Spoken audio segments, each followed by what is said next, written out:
प्रेरणादायी व शुभ जीवन जगण्यासाठी माझे चॅनल सरळ जीवनधारा सबस्क्राईब करा. आज मी आपला सहलीचे महत्त्व आणि आमच्या शाळेतील गेलेली सहल याबद्दल सहलीच्या गमती जमती मी आपणापुढे सादर करणार आहे. ते पहा, आता सहल म्हटली म्हणजे आपण शाळेमध्ये असताना मुले नसतो शाळेतच बसून शिकून, पण त्यांना जर बाहेर काढलं तर आता लहान लहान मुलं असतात, दुसरीचे तिसरीचे, त्यांना झाडांची माहिती नसते किंवा कोणते फळं कोणत्या झाडाला येतं तीसुद्धा माहिती नसते. तर आपण अशा जवळच्या ठिकाणी लहान लहान मुलांना नेलं तर त्यांना झाडांची फळांची माहिती देता. हे कशाचं झाड आहे? चिंचेचं, याला चिंचा येतात. हे कशाचं झाड आहे? आंब्याचं, याला आंबे येतात. मग ते लहान मुलांना त्या अशा फळांची आणि झाडांची माहिती होते आणि त्यांना कौतुक वाटतं. तर अशा प्रकारे सहलीचं असं महत्त्व, ऐतिहासिकही महत्त्व असतं, मित्रमंडळीचा सहवास लाभतो. एवढंच काय, असं मुलांना असा आनंद वाटतो की आपण कुठेतरी असं सहलीला गेलं म्हणजे आनंद लुटायला मिळतो, मित्रपरिवार मिळतो आणि आपल्याला ऐतिहासिक माहिती मिळते. अशा प्रकारे हे सहलीचं महत्त्व भरपूर असतं आणि आनंद लुटायला मिळतो. तर तेच आमच्या शाळेची गेलेली लहान मुलींची सहल आपणापुढे सादर करते. ते पहा, आता आम्ही दुसरी तिसरीच्या मुलींची सहलच काढली होती. एक दिवस ठरवला की ह्या मुलींची सहल काढायची. आता पावसाळा थोडा थांबला होता आणि मग त्यांची सहल काढली. तर दुसरी तिसरीच्या मुलींना 8 दिवसापासूनच सांगून दिलं की आपली सहल जाणार आहे.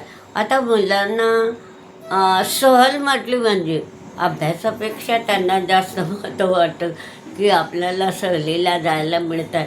मग 8 दिवसापासूनच मुलं आमची धामधूम आणि नेहमी वर्गात आले की बाई आपली सहल कधी जाणार आहे.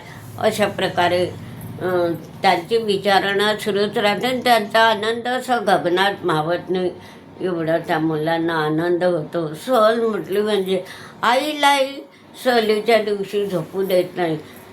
मला हा डबा पाहिजे, मला तो डबा पाहिजे, माझ्याबरोबर हे पाहिजे, माझ्याबरोबर. अशा प्रकारे त्या सहलीच्या दिवशी मुलांची आणि घरच्या लोकांची ते धांदल उडवून देतात आणि सगळा गोंधळ करतात. अशा प्रकारे मित्रमंडळीचा सहवास, शिक्षकांचा सहवास, ऐतिहासिक माहिती असा तो मेळावा सहलीचं महत्त्व असतं. तर मग ज्या दिवशी निघायचं त्या दिवशी आदल्या दिवशी सूचना दिली, डबे घेऊन 7 वाजायची शाळेत हजर राहा. त्याप्रमाणे मुलं 7 वाजेची आपापले डबे घेऊन शाळेमध्ये हजर झाले आणि इतका गोंधळ, इतका धुमाकूळ की आपल्याला कुठेतरी जायचं आहे.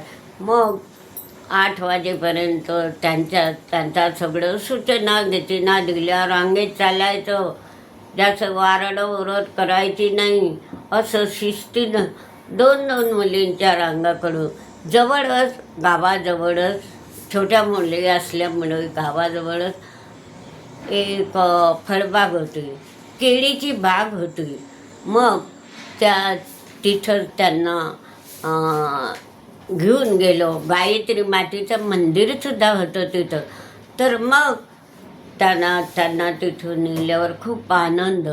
ह्या झाडाकडे बघत होते, पावसाळ्याची हिरवळ बघत होते, असं गवतावर चालत होते, आनंद लुटत होते.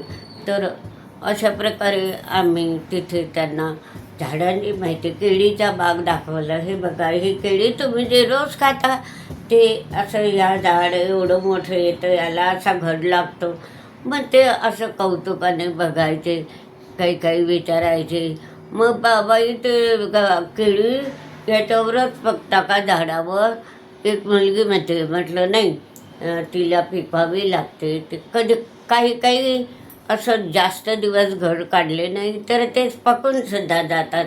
अशा प्रकारे काही म्हणे ह्या कैऱ्या हे कधी पिकतात? म्हटलं अजून त्याला कैऱ्याच आल्या नाही, ते पिकणार नाही.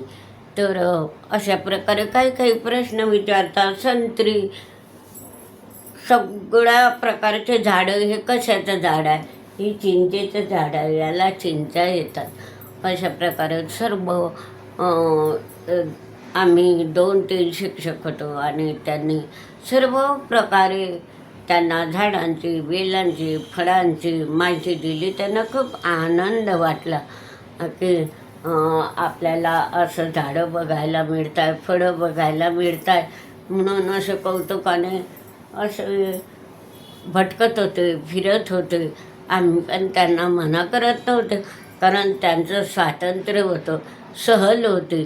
कुठेही फिरले, फक्त आमचं देखरेखी करत होतो. आणि ते कुत्ता फिरता फिरता माहिती दिली. आणि मग ते थोड्या थकल्या, लहान असल्यामुळे एकमेकीच्या कानात कुजबुजू लागल्या त्या, अगं मला भूक लागली गं, केव्हा जेवणार आहे आपण, असं विचारणा करत होते.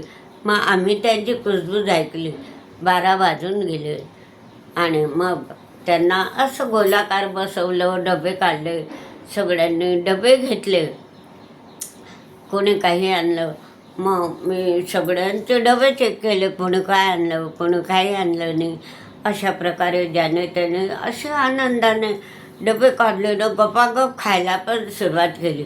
म्हटलं का गं, आपण घरी जेवायला भेटतो असं म्हणू ना. सगळे एकदम मदन कबड घेता राम नाम घेता, असं आपण अजून म्हटलं श्लोक म्हणायचा आणि मग जेवण करायचं. मग त्या खाता थांबून गेला.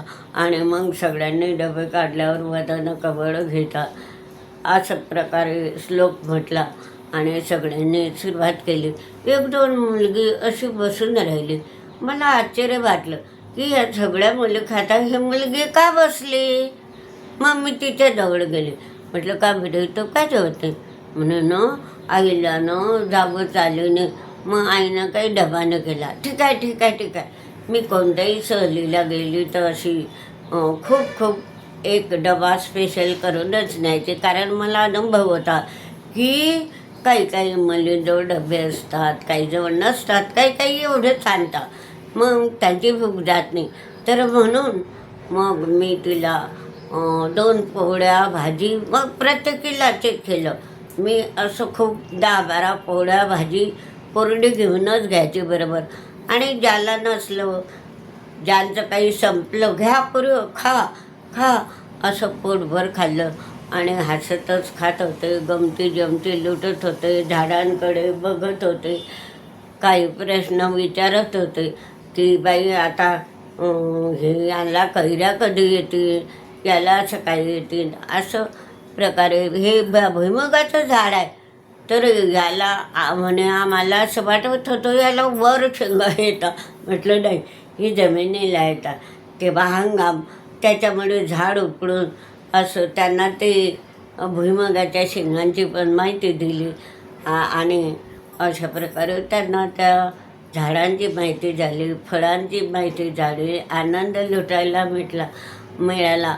आणि खूप आनंदाने त्या पोटभर जेवल्या पण. मग नंतर असं रिंगण धरून गोलाकार बसवलं, नाच गाणं घेतली आणि खूप नाचल्या फुडल्या आणि आनंद लुटला. आणि असं 3-4 वाजेपर्यंत आम्ही त्यांचा त्या शेतमळ्यात, फळांच्या मळ्यातच असं जनरली ज्ञान दिलं, फळांचं, झाडांचं. अशी ऐतिहासिक माहिती त्या छोट्या, म्हणजे आपण लांब गावाला जातो, पैठणसारख्या गावाला गेलो, तिथे ऐतिहासिक माहिती दिली होती. तर ह्या छोट्या मुलींना अशा प्रकारची करमणूक करून सहलीचं महत्त्व पटवून सांगता येतं.